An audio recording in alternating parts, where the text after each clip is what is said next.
Everybody. Hope you're having a good morning so far, and everything is going the way you'd like for it to. If you will, go ahead and get your Bible, and we'll continue in the book of Proverbs. Going to get some good counsel today from our passage. We'll be starting in verse 10 and going through about verse 19. And it's summed up really in verse 10. My son, if sinners entice thee, consent thou not. In other words, avoid sinners.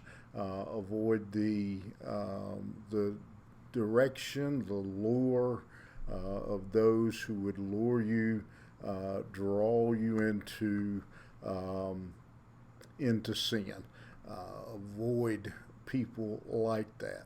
And the way I've often heard that worded is, do the people, and there's two sides to this. Do the people you associate with bring you closer to the Lord or move you further from the Lord? And then the other side of that question is, do I bring those that I associate with closer to God, or do I move them further from God by my life, my actions, and my deeds? And there's, again, verse 11, he goes, if they say, come with us, let us lay wait for blood, let us lurk privily for the innocent without cause, let us swallow them up alive as the grave, and whole as those that go down into the pit. We shall find all precious substance. We shall fill our house with spoil. Cast in thy lot among us. Let us all have one purse.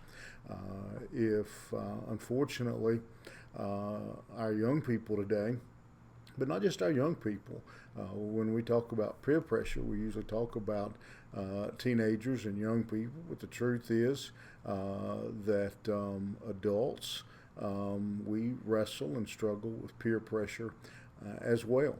And in this case, he says, if those you associate with say, let us lay wait for blood. In other words, let us ambush someone. Let us, let us hide and wait and attack them. Let us swallow them up alive, he says. Let's attack them, kill them, or kidnap them, and rob them. He says, if that's what your friends say to you, he says, again, they promise, if you look in verse 14, let us have one purse. We'll make money this way. Verse 13, we'll find precious substance and fill our house with spoil. If those you are running with are tempting you in that way, and again, I say teenagers and adults both deal with that challenge of peer pressure. As adults, we may not wrestle. We may not have, even as teenagers, we may not have someone trying to get us to hide by the side of the road and kidnap somebody or hit them in the head. But as adults, we have opportunities, perhaps at work, where we find some loophole in the system that we could take advantage of and be able, we think anyway, to take money, and nobody would ever see it, ever know about it. Well, the writer of Proverbs says, if you find yourself in that position, he says, my son, walk not thou in the way with them, refrain thy foot from their path, for their feet run to evil and make haste to shed blood.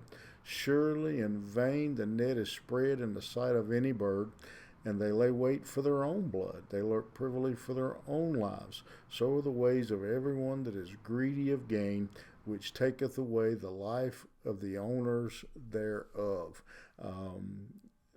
This father is saying, teaching to their child, run. The phrase I've heard most of my life is, a good run is better than a bad stand. He says, get away from them. Don't get away from those people. Don't hang around those kind of people who would influence you in that way. Why? Because in verse 16, he says they're running into evil. They're just running to evil. They're quickly going into evil.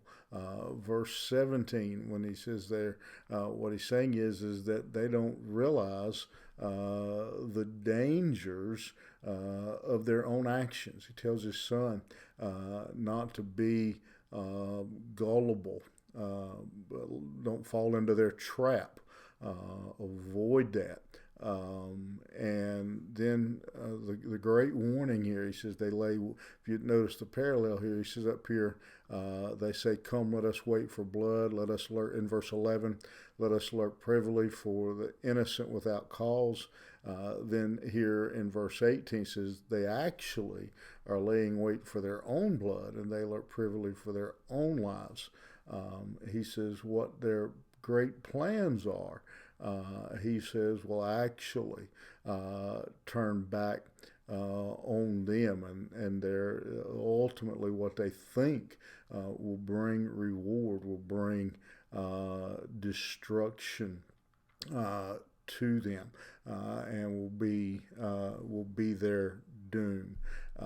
And the lesson here is, I think, crystal clear for God's people. And that is avoid sin. Separate ourselves. Get away from those that are involved in sinful activity.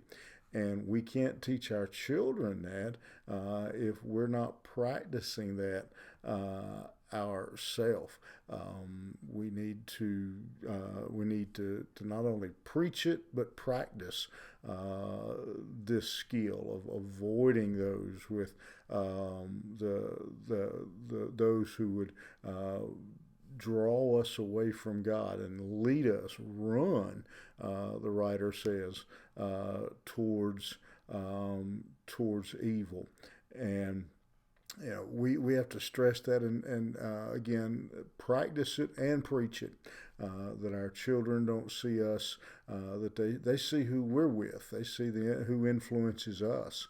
And we need to show them the value of a good witness. We need to be a good witness, and we need to teach our children, again, by both our practice and our preaching, to separate themselves from sin and from the shame that ultimately comes from that lifestyle. Think about that today, and we'll see you back here first thing tomorrow morning.